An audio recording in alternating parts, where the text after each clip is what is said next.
So I got gloves. It's 17 degrees, braving the cold. I was complaining about 50 degrees the other day, but I am geared up and good to go. Everybody's making fun of me. Anyway, day 2 starts. We're gonna be working on sanding. We got the rental cars out there, a bunch of them. We got these guys looking funny at me in the back. So we're ready to do this. I might just leave this jacket on all day and just sweat it out. We're going to go into this whole sanding topic. So at the end of today, some of you will actually improve your sanding skills, and some others of you will be so freaked out that you're going to run the other way. And both are actually a good thing, because some of this conversation we're going to have with you about sanding is we're actually trying to talk you out of it. It's not because it's an aggressive procedure, because it actually is not. It's actually less invasive than some other polishing procedure. There's some very good reasons for sanding on a clear coat, and then there's some not so good reasons. I did look over our list, and I think we are right on track for covering all these topics that you guys specifically said you wanted to cover. So who has a comment, a question, a takeaway, something that you want to say about yesterday? Yeah. I think the 2 of my objectives are met, so I echo everyone's thoughts that this is meeting everything that I wanted to achieve. You know, Excellent. I was doing it wrong. Matt corrected me. Dylan corrected me. So it was. I still don't have it right, but I know I'm in the right direction. So. Who tried something new and decided you didn't like it? I thought I'd like the short neck hybrid better than the long neck, but I found to like the long neck better for some reason. I don't know, it just felt right in my hands when I was polishing. Yeah, that's my preference as well. Of those 2 choices, I find myself reaching for the long neck as well. If you're slinging compound with any of our tools, that's too much. With any of them. So if you're finding yourself throwing compound, then actually cut the amount you used in half and try that. But the other thing I neglected to mention about this and the other wool pad is the first minute or 2 after you prime and you're running it, you'll feel a wobble in the tool. It'll feel like a little bit of a rough ride at first. Did anybody notice that? Yeah, I know. I'd say it's less than that. The reason that is because these fibers at first are randomly located on the pad. But as you run the tool, the fibers get oriented to the movement of the tool, and then the pad smooths out. So that's why that happened. If you felt that and then you made an immediate conclusion like, oh, this pad's junk, it's too rough for me, give it another minute and it'll smooth out. I have one more thing to say about yesterday, and thanks for all of you that stayed after to help me clean up. Because I felt like you made me feel at home. I grew up with 4 brothers, and when we had a party, they just made a disaster, and then they walked out the door and went to the bar. Anyway, That hits close to home. yeah. I feel like I've done that to you a few times. Every time. Yeah, every time. Repeatedly. But I do want to point out one thing. The caps on your compounds and polishes, and this is a statement of any brand, any product, that if you're using a polishing compound or a polish, when you leave the cap open, it's like leaving the gas cap off your car for a week. Now, some cars won't run because it needs a back pressure, but what will happen to the gas? Yeah. Sure. Even if you left the cap on your milk bottle in the refrigerator, if you left it off, even in the refrigerator, that milk will spoil. Now, all compounds and polishes, every one of them, has not the same ingredients, but similar category ingredients. So oils, water, solvent, abrasive, binding agents, fragrance, color, all those things are in all these products. Unicorn ears. Yeah, secret sauce. Secret sauce. But when you leave a cap off, even in some environments for a couple hours, but a lot of folks leave a cap off for overnight. Sometimes you leave a cap off all the time. You put it back on your shelf or your detail cart and it's open all the time. But let me tell you what happens to products. And you know, on the cyber interweb nets, you hear these comments about people complaining about compounds dusting all over their car. Well, if you evaporate out the solvents that are in these products, you have changed the formula in the bottle. The next time you use this product, it's not the same product. The water and the solvents go first. Eventually oils will, you know, if it's a light oil, it will get evaporated out.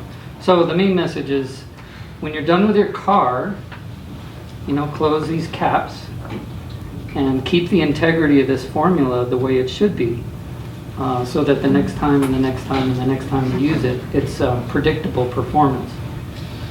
So next time you try something and all of a sudden it dusts like crazy or it short cycles,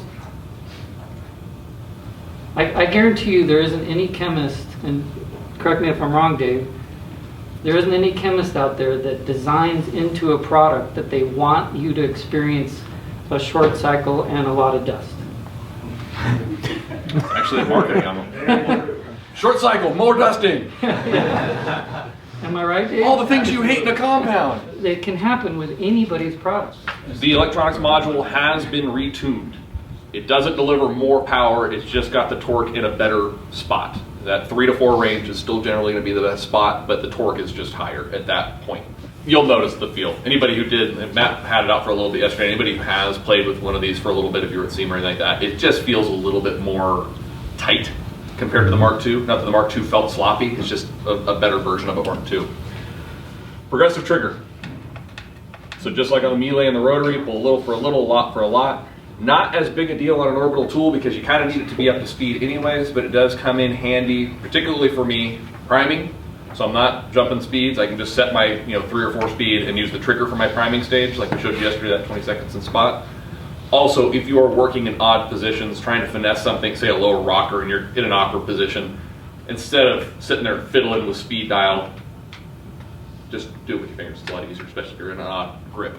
And then a longer cord. So it's 9 meters. We'll just round up and call it 30 feet. It's 29.6 feet. So call it 30 feet, which is a gift and a curse because it's 30 feet. So that's awesome. You can get all the way around your garage with it, but it's also 30 feet. You know, like 30 feet of cord up, and it's kind of a pain in the butt. So. All right, so we just spent 2.5 hours this morning talking about all the particulars, details of sanding, machine sanding versus hand sanding, and we're going to concentrate on machine sanding today. But this topic is always a good thing to spend time on because it's something that people are uncomfortable with. But Jason's really has a great curriculum and a great knack for getting us out of our own way and talking about how you would accomplish or when you would use machine sanding rather than compounding or heavy compounding. So we're going to go out here and he's going to teach us a little bit about it. You don't want the disc flying around too fast because it's hydroplaning. The disc is just skimming and not doing much. But you don't want it so slow that you don't get the benefit of the rotation. And slow rotation will give you see these not a lot, but sometimes you'll see like a mark, and it's the edge biting in, and that's because of a slow rotation or more pressure. So when you see those, I personally don't like those, but this is 3000 grit. You're going to buff that out. It's going to be no problem. But if you want to be a perfectionist, which I know none of you are, so you're going to do an additional step like this with fast arm speed and light pressure, and that's going to even out your sanding mark. And again, 3000 grit is not a big deal, but if you were doing this with 1000 grit, it would make a big difference. You see how it's much more uniform now? So you're seeing gloss. I can look in the reflection. I can see a little bit of detail. Mm-hmm. I'm pretty confident that those defects I'm going after are gone. But that's it. Just grab a polisher and polish it out. Yeah, I would suggest you do that. Okay. Okay.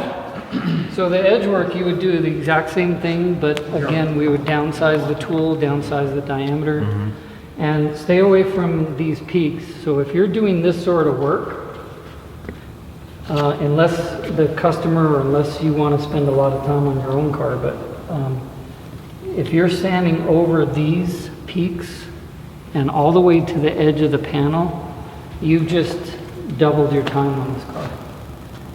Whatever it is, times 2 or more.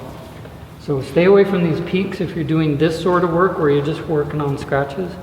Now, the remaining scratches, you might be asking yourself, somebody might ask, what do I do with those?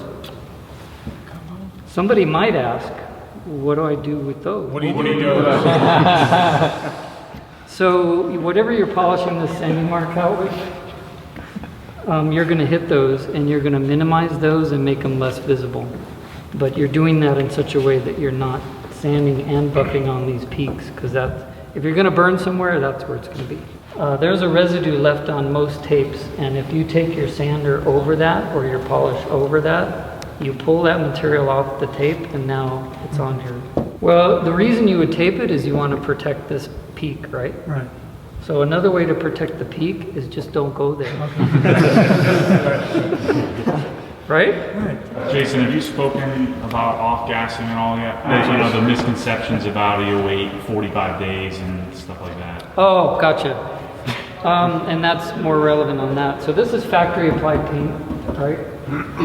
And any refinish panel, whether it's a collision repair or complete repaint, that paint is outgassing solvents for a period of time. Now, the more recent technology in paint, they force cure it, and what the paint guys tell me is that it's fully cured. When they're done with their force curing, you're done. But just for an extra measure, it's always encouraged to let that paint breathe for a number of days, number of weeks. There was a time when the paint was outgassing literally for weeks. But the current technology, I'm told, is it will force cure, and you can seal it, you can coat it, you can do whatever within that period of time when they say it's Now done. that's IR cured, right? Not just air dried. Force cured means either IR or baked. Okay. Jason, though, isn't it true, though, that still the traditional body shop that's not using force cured, the paints are still curing, the clear coats are still curing much quicker? If it's an air dried clear, it dries slower than a force cured, but Still. today's technology, We're talking by the time you get the car back, usually Yeah. it's done. Whereas there's a common internet misconception that you got to wait 60 days or 90 days or 100 days. that was a true statement at one time. But Yeah. I don't think so anymore. So, I mean, you guys can feel safe that if you had a collision repair and you got it back, I personally would wait a few days to let it. Do its thing. But pretty soon you can jump on it with some protection. But your new BMW showing up on the boat from Germany. It's good to go. Oh, that was done before I left the building in Germany. Bingo. Right. All right, so they had the first instruction on sanding, and then we went in, debriefed, and now we're coming back out here to refine any of the kind of goofy sanding stuff that as people were figuring it out. So we're going to refine all of that, and then we're going to polish that out and prepare it for protection. Now that we've sanded and polished, and let's pretend it's perfect. Yeah, exactly. It's all yours. Thank you, sir. Thank you. Hey, guys, it's a thrill to be here. Every time I come to the RUPES USA, it's just an honor to work with you guys. Matt, thanks for having us, the RAD company, all the support you provide to our company in terms of just friendship and above and beyond. That's cool, and to meet a lot of you guys is great. So Dave and I, first thing, and has everybody used Bead Maker? Yes. Everybody heard of Bead Maker? You guys started it. So anyway, a little bit about us. So Dave and I have been in this business for 39 years, right? Our father started this company in 1961. You know, we have the luxury of seeing this business in the last 6 years where it's blossomed. We manufacture all our own products. The only thing we don't build is our HF and acidic wheel cleaners. They're just too hazardous, we don't want to do it. But my brother Dave here, this is Dave Phillips, he's our chemist. He builds and designs every formula on everything that we produce. So Bead Maker is his brainchild. And it was part of the Double Black line, which we launched. Essentially, it will celebrate its 3-year anniversary this coming March. right? And what is double black? Double black is a line that we created. So just to back up a little bit, P&S is an industrial manufacturer of detailing chemicals, and our primary target market over the years has been the car dealership, the car wash, the body shop. That's been our core business. It still is our core business. But in today, if you're not visible, you're shrinking. So 4 years ago, we hired our spokesperson, Rennie Doyle, to be part of our team. And we went to SEMA, and everyone said, hey, we really love you guys. You guys are cool. But we didn't really have anything that they wanted to buy. So we had to create something really cool. So we created a product line called the Rennie Doyle Double Black Collection. 7, 8 years ago, the people in the industry knew our company, but not many other people. And so we've used that kind of whole formula to elevate our company and our brand so that it become visible. So we actually had a platform to operate on to promote and sell our product. How did you get Bead Maker originally? Did I send you some? How did that happen? God, I'm pretty sure you sent me some. Yeah. I asked. I just wanted to try it. And Yeah. you happened to be in an area that I just tried it, and you came by, and I was a raving lunatic for it before these Seriously, you were the earliest adopter. I mean, there were people using it. Dylan was one of the first to kind of go, hey, Bob, do you know you really have something here? I think Bob was sort of the last. I was the last, right? So the story is kind of interesting. Basically, met Matt, right? And we met Matt through the Rag Company. Thanks to the Rag Company team for introducing us to Matt. I knew Obsessed Garage, and I knew of Matt Mormon, but I didn't really know. And so Levi calls me one day, 6 months ago now. The day Matt was there. The day Matt was there, right? We just finished that video. This is my favorite picture because I remember Levi said, you got to look at the video. And I remember looking at Matt and I'm going, I don't know if he really likes it or he hates it, right? The introduction was literally Levi calls me on my cell phone and he says, hey Bob, do you know Matt Mormon? I go, well yeah, I've heard of Matt. He goes, well I want to introduce you to Matt. And so we get on the phone and the conversation goes something like this. Matt goes, hey Bob, do you think I could sell Bead Maker?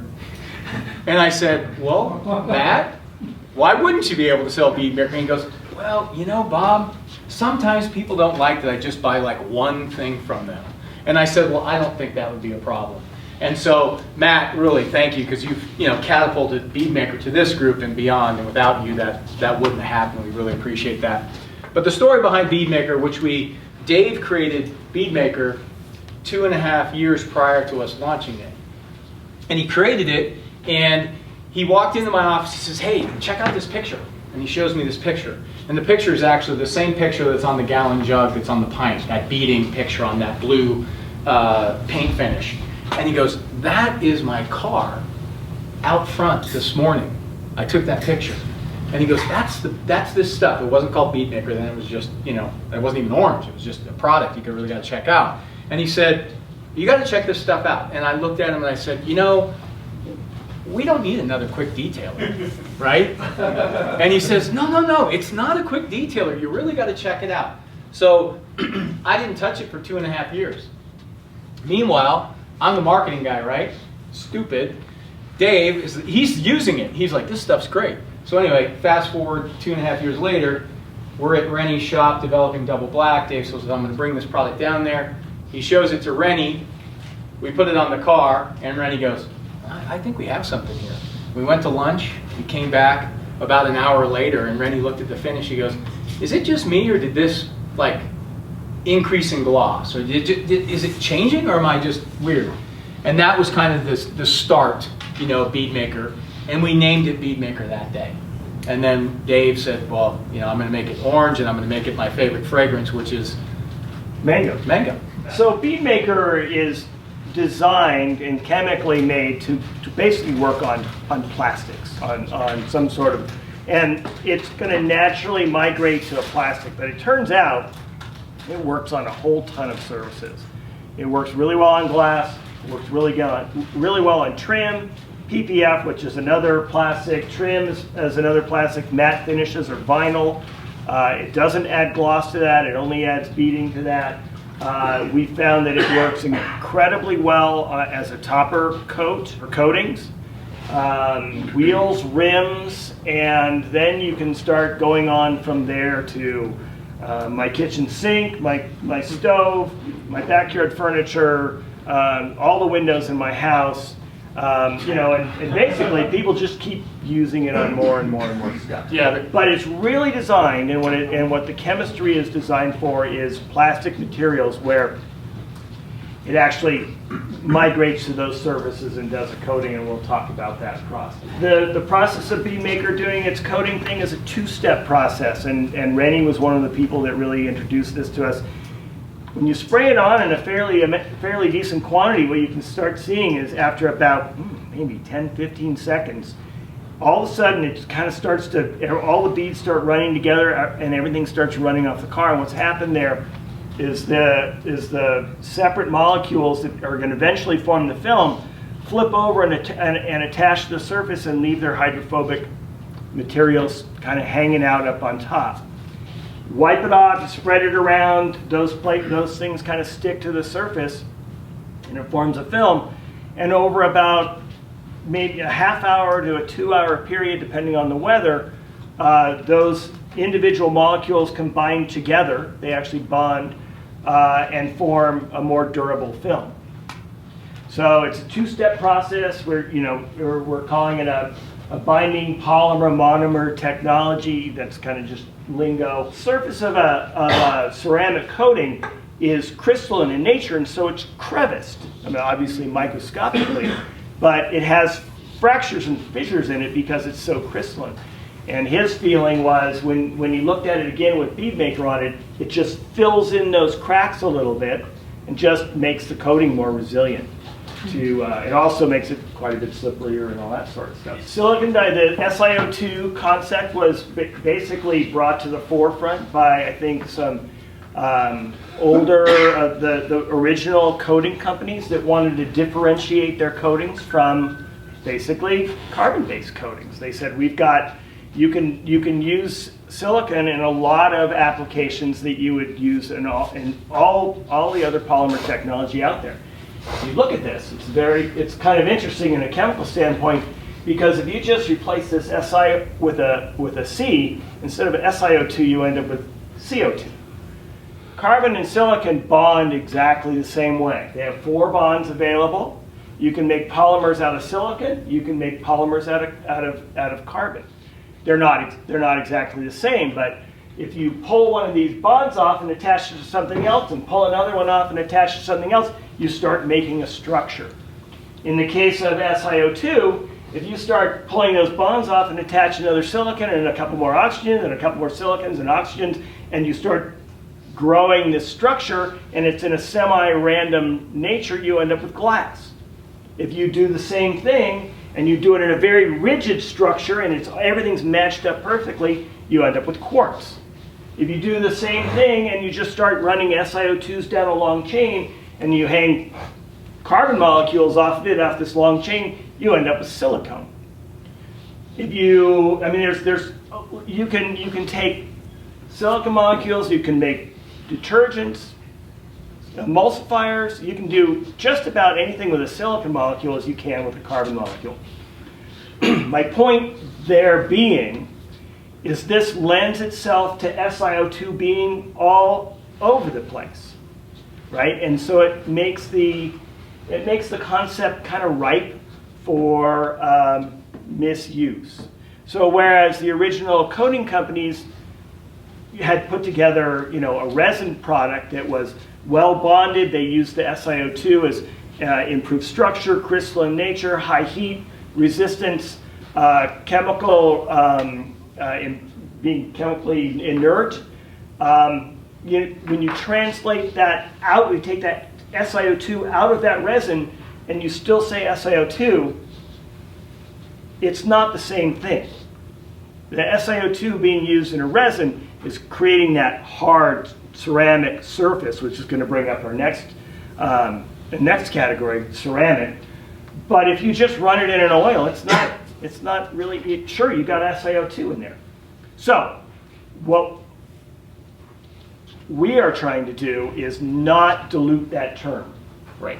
Because what's happened is, and I've talked to several people around here too, it's like, I don't know about SiO2, and I don't even know about the coatings thing. Well, the original coatings were really pretty amazing, and Bob and I, had that proven to us. And we don't want to see that terminology get diluted. We're fighting a losing battle, I will tell you right now. Marketing always wins. Yeah, go ahead, Jason. I just have a question, because out of Asia, there's a lot of branding around glass coatings, and I always felt uneasy about that phrase or that term, because in my mind, I'm not a chemist, I'm not pretending to be, but what I understand about SiO2 and what I understand about glass is that it's a big leap. Well, they're in both products. I mean, SiO2 is in glass. It's kind of hard when you actually look at the structure, and we didn't do any of the big, is that you kind of have to go, well, there's an SiO2 and there's an SiO2, and boy, that looks like there's 3 oxygens attached to that one. You go, well, if I circle these around this way. But it really, if you look at it, you can see that what you've taken is, in a polymer, what you do is you take, it means many units. Yeah. And if you take those units and you start linking them together, you end up with a poly units. And so at some point you have to decide what your base unit is. So it can be in a polyethylene, you've decided that your base unit is an ethylene molecule. In a polypropylene, you've decided your base unit is a propylene molecule. However, when you look at polypropylene versus polyethylene, when you look at the finished product, you go, they look the same, because they're just carbon atoms stuck together. But my question is this, and pretend you're not a chemist. Okay. Use smaller words. When somebody says I'm putting a glass coating on my paint, Yes. And it's an SiO2 coating, you're not really putting glass on your hand. No, Yeah. Okay, thank you. you're not. You can have ceramic plastics, you can have ceramic, the materials you're used to, the glass materials. You can have ceramic metals. But what the ceramic means is they have a very high melting point. They're very hot. They have a crystalline structure. They're very hard. When they say a glass coat, and they're saying that their coating is as hard as a ceramic material, glass is as hard as a ceramic material. They kind of start intermeshing. It's a little bit of marketing. It's a little bit of marketing. Yeah, But then it is a little also bit of what- marketing, but I think it's defendable in that essence. So, when you see that SiO2 ceramic spray, it may be a little bit overstated. Ceramic infused, all that sort of stuff. If you're not ending up with a ceramic finish, then it's like there's Teflon infused. What happened to Teflon? Yeah. Yeah. 8 years ago, everything had Teflon in it. Oh, 20 years before that, everything was polymer. There's been tons of these things that we've gone through over the years in our industry. And basically, ceramic infusing something in a product is not going to be any more valuable than Teflon infusing it, because it doesn't end up with a surface that's ceramic. You got to remember that you're competing with the surface tension of the paint and the ability of the microfiber towel to pick up the product. So if you don't spray enough on there, basically most of the protective properties of Bead Maker go right back in the towel. It doesn't mean it won't shine the finish and make it look great, but essentially you're kind of losing the effectiveness of the product. So we apply enough Bead Maker to where it just starts to bead on the paint, and and then it starts to run a little bit. That's probably plenty, and I let it sit on there. Particularly if I'm inside, when you see it start to run like this, I don't worry about that. And then I hear some guys on the Obsessed Garage says I used all 16 ounces on my car. That would be defined as too much. So, not from a sales perspective, it's not. But that would be. So once it's like this, then I take my towel and I just basically work it around like so. I don't rush. I kind of let it do its thing. It smells good. It does smell good. And thanks to Kyle, we'll come out with what are we going to come out with, Kyle? The scent goes in your car. Yeah, exactly. Kind of do that. Don't rush it. And then that's your primary towel. It's nice to get this one saturated, and that you use your primary towel all along. And then you come back with your secondary towel. And that's really it. That's Bead Maker in a nutshell. And then the cure time is typically an hour or two, depending on the air temperature. That's it. An hour or two, and what you'll notice is it basically, the gloss will very increase slightly, you'll see that, and then it'll also become much more hydrophobic. Now that's if you're inside and the temperature is right, kind of in the operating range between 65 and 85 degrees. Yes? What is the ideal ambient environment for curing? You know, just room temperature. Don't take it out in the rainstorm. Yeah, I think just keeping it from, you know, getting it washed off really aggressively. Even a little dew on it doesn't seem to make a big difference. 'Cause I've done it. I put Bead Maker on my car, you know, in like the early evening, and then come out the next day and it's covered in dew, and it's fine. I mean, I don't know, so you guys like, probably all used it, but now you can just, I mean, it just literally just transforms the paint, right? Do you use it much as a drying agent to wash? I do. I like it on a dry car. I really like it on a dry car. Dave, can you speak to, the Radical and I had a discussion about this, to water and dilution? So for instance, when I do Bead Maker a lot, I'll be doing it as a drying aid, so there's still, I've already blown the car off, so I'm not doing it on a super soaked surface, but there's still water there. Or we were diluting wheel cleaner and a foamer. Can you speak to what happens to products when you dilute or when you introduce water into the equation? Does the product become less effective? Yes. Yes. Well, because we've tried to optimize this for application in a variety of temperatures. Like Bob pointed out, it might be on a hot day, it might be a little bit too strong for that. That's one of the reasons we have that. But Matt's asking a general chemical question, not necessarily directly related to Bead Maker, right? Yeah, I guess I asked multiple questions in that one question. Yeah, it actually depends on what you're diluting. So in the case of a spray sealant like this, you're going to get less active material attached to the surface. A lot of things like general purpose cleaners are meant to be diluted.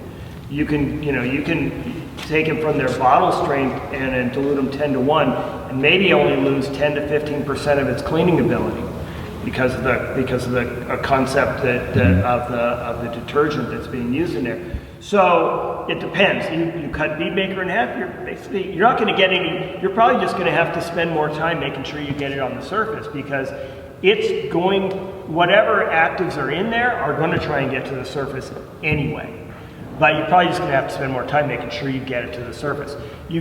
So you're kind of cutting your effectiveness in half that way. But with a detergent or a soap, it depends on the formulation of the product, but you may only lose 10-15%. Does it have like a shelf life?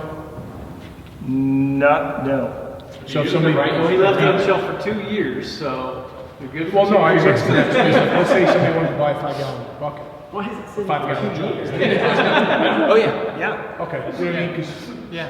No, I mean, it really doesn't have a shelf life. It depends on how it's stored. You don't want it, you know. no, in a controlled environment Sure, that's not yeah. freezing. You know what I mean? So I live on the East Coast and we're cold, so I wouldn't put it in my garage and let it freeze. But Right. Yeah. The only thing that Bead Maker really can't do, and that is it can't freeze. it doesn't can't freeze. It doesn't recover well from freezing. Okay. Yeah, but you can tell when it's not, sometimes it will freeze slightly and it'll be okay. As long as it still looks, a little milky and you can't see through it, what we see is when it freezes solid and then it comes back together, all of a sudden the liquid looks clear. Then you know No bueno. it's broken. Last it's summer not, in Phoenix, we got to 120, as I heard it. yeah, Bead Maker does well in heat, yeah. All right, so we're wrapping up here, getting in the last little bit. People applied Bead Maker to the rental cars, and now this is usually where Jason comes in and gives people more insight into the little intricate things that they have questions about. Have I just created an illusion of something? Yes, it might be. Yeah. Oh, you cooked the compound. Do I know my stuff? So I'll probably adjourn the video for tonight, and then what I'll do is bring you along Adam's tour and kind of chop up this video and however it needs to be chopped up. But man, what a great time. Everybody learned a lot. We get a lot done on these events, so anyway, I guess I'll see you in the morning. All right, Saturday morning, I made it to Adam's. I took a tour. Adam's not in town, so the other guys, Matt and Kyle, are gonna show us around. We're gonna go check out check out the place, see the operation. I've been here a couple times, but the other guys haven't. So I'm excited about this. I love this place. When you walk into Adams, this is the retail area where they have all the products laid out. I was going to discontinue the clay bar, but Adams came out with a fine grade. I've never been a huge advocate of the visco clay. It's just harder. It tends to mar more. Obviously every chemical needs a pairing, so it works with a few other of our staff members for Chinese sourcing, and he's a guy up late at night talking to people that you can't understand and trying to figure out kind of how to make sure the shipment does that on time, the pricing's right.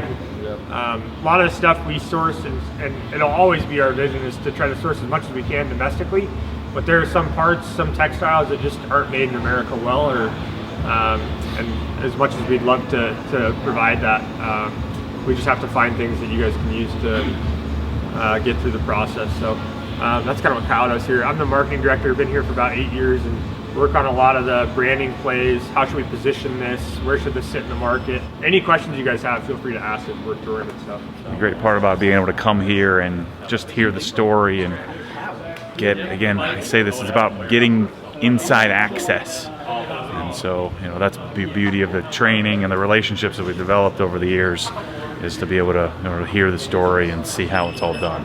It's just fascinating to me. So we're headed to lunch.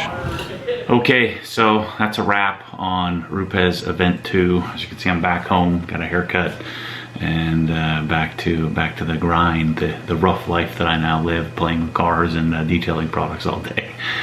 So anyway, what a great experience again. This time we had 30 guys plus the rag company guys. Of course, Jason and Dylan took us through the process of correcting paint using the RUPES system, and the guys from P&S and all those that attended. Man, what a great experience. It's just great seeing people exchange phone numbers and have commonalities, and there's different groups of people that kind of buddy up and hopefully have made friends for life, and obviously learned some stuff from the training, which I've said many times is incidental to us doing this together. So I'll be back again. The advanced training, for those of you who have the prerequisites, you do have to have some polishing skills, or I don't want to even call it skills, but some polishing background. If you're not sure and you're thinking about doing that course, that's the one to come to. It's amazing with 30 people. It's even better because we're going to have 2 separate groups of 10 to do individual 2.5-day training. That's $1,500, and it'll be in March. Go to obsessgarage.com and check it out. So anyway, thanks for watching this one. Make sure you go check out the video when we tour Nick's garage when we were in Denver. We took a crew there and went and looked at what he's building. He's building a Morton building there with a lot of the OG gear. So make sure to check that out. I should have that video up tomorrow or the next day. But thanks for watching this 2-part series, and I hope to see you at the next training. As always, stay tuned for more crazy.